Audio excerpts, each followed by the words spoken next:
something sweet to eat. Tonight still low. Now you've been working so hard to leave. How can I make you feel good? I wanna take care of you.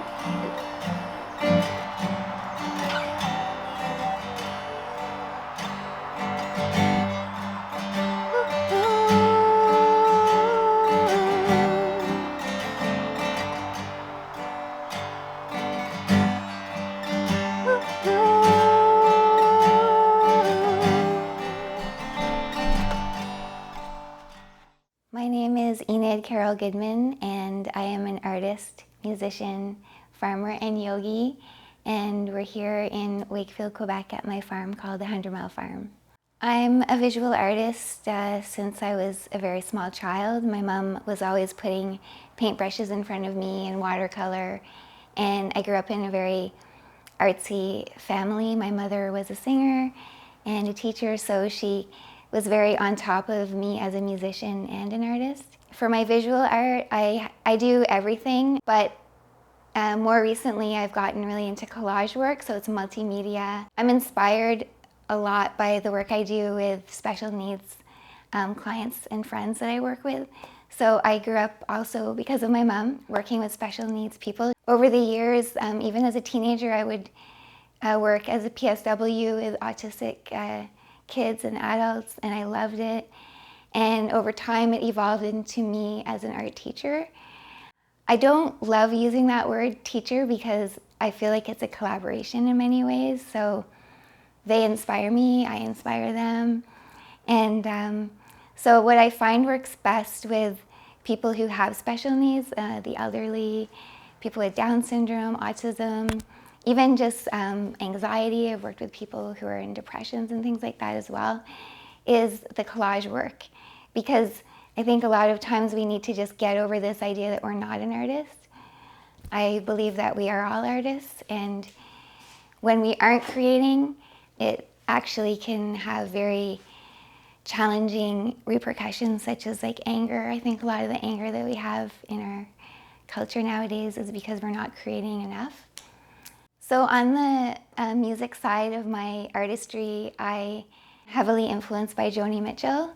As I mentioned before, I grew up singing Swedish in a Swedish choir. We sang at the Swedish Embassy every year. It was the Santa Lucia choir, which is it's a sort of a festival or a holiday that Swedish and Italian people celebrate right before Christmas on or winter solstice. And so I grew up singing, learning to play the piano, and back then we had bins of cassettes and CDs, and so I walked into HMV and I picked out this Joni Mitchell Blue Album cassette, and I came home and I put it in my tape recorder, and I was just completely filled with elation. I don't know, just this intense, full body joy. I began playing her music at open stages, and people would come up to me and ask me, "Did you write that?" And I was just completely horrified that there was this whole generation of people who didn't know who Joni Mitchell was.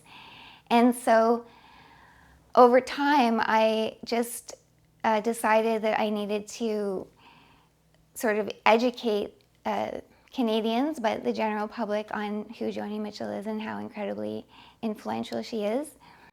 And then, so I learned the guitar. I played at the Black Sheep a few times. It was going pretty well. I didn't realize I had talent until Paul Symes came up to me and took me by the shoulders, and he was like, he's the owner of the Black Sheep. And he was like, "Do you see that people loved your music?" So, and then I remarried, and a wonderful husband that I've had for 20 years, but he had 3 small kids. And 3 weeks after I moved in, the youngest was in a car accident and broke his neck. And so the next 10 years was a lot of childcare and just like looking after his special needs. And then one of my kids had a lot of special needs as well, so they were both often not able to go to school. So long story short, After 10 years of just intense caretaking, working nights, while my husband worked days in the service industry, I just sort of had this sort of crisis of self. And I realized I was turning 40 and I needed to get on with this project and this dream that I had of creating a show of Joni Mitchell's music. So I started like intensely researching her life, learning about why people didn't know who she was. And a big reason was because she had some health issues, but also she just was so repulsed by the industry. So anyway, I created this show. I performed it at the Black Sheep, and it was wonderful. It had a wonderful reception, and then I've been touring my music and her music sort of in New Orleans and all over the place, and then COVID hit. But she is turning 80 this year, and so it is my dream to really do like a international tour and just really get this show out there so people know who she is. And then I have my own music that I'm recording an album that should be finished this fall. So some of us have a calling, and for me it was music and my art. My greatest joy is to share that experience of art making, and particularly visual art that's so beautiful that you can hang it on your walls, because I taught paint night for many years, and I taught over 200 classes, and I loved it. It was so fun, and just having, setting up a situation where people could experience that visceral feeling of putting paint on a canvas was wonderful. But what I found was lacking in those classes where you wouldn't necessarily want to like hang the art for long periods of time. And so my passion is offering art classes where people can create pieces that are so beautiful that they can hang on their walls with gold leaf and collage work that they can cherish for a lifetime. I offer classes in my studio. I do one-on-one work with clients, like I mentioned already. However, as I go forward, I'm going to be focusing more on group classes. And once our barn is fully renovated, I'm going to be teaching larger classes in my barn, hopefully by next summer. Sort of paint night style, but as I mentioned, I'd like to have gold leaf and other collage work and things like that included in, and watercolor, and working with nature and flowers and drawings. In 2019, the back half collapsed. So the next phase of our vision is renovating the barn and turning it back into a venue, and then inviting people to have weddings. And I'd like to have house concerts and other events here that we could offer to the public, along with a fairy walk. Like the first phase will just be to like fix that, for example, and then sturdy it up and do the foundation, and then we want to insulate it. So there's just like, it's not all going to happen overnight. But we can certainly get it to a place where next summer people could have weddings again in it. And I could do my house concerts and art classes.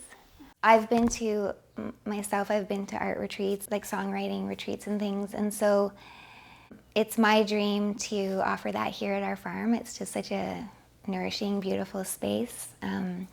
There's a lot of fairies here. I have fairies in my artwork, but I grew up as a young child. My mother and my grandmother, my Swedish grandmother, taught me to offer gifts to the fairies. And so I spent a lot of time like dancing for them, singing to them, leaving sweet tea in the windowsill. And I formed this friendship with them. And for me, that never ended. And so I've just always kept this friendship with them. They're the ones that brought me here. They're the ones who, like I'll joke with my husband and say, like, just be careful what you say about the fairies and leprechauns, because, you know, they're listening. Because sometimes he just thinks I'm a little bit airy-fairy, but I am. One of the things I love most about bringing people here to the farm when they come to our vacation rental on Airbnb, or if they come for classes, or I also do live music events. So I've had house concerts, and I've had really big concerts. Like up to 800 people here with 10 different bands that went into like 5 in the morning kind of thing, which was incredible, to just smaller house concerts at Christmas time and in the summer. And I just love when people come and they're able to connect with the land, connect with the fairies,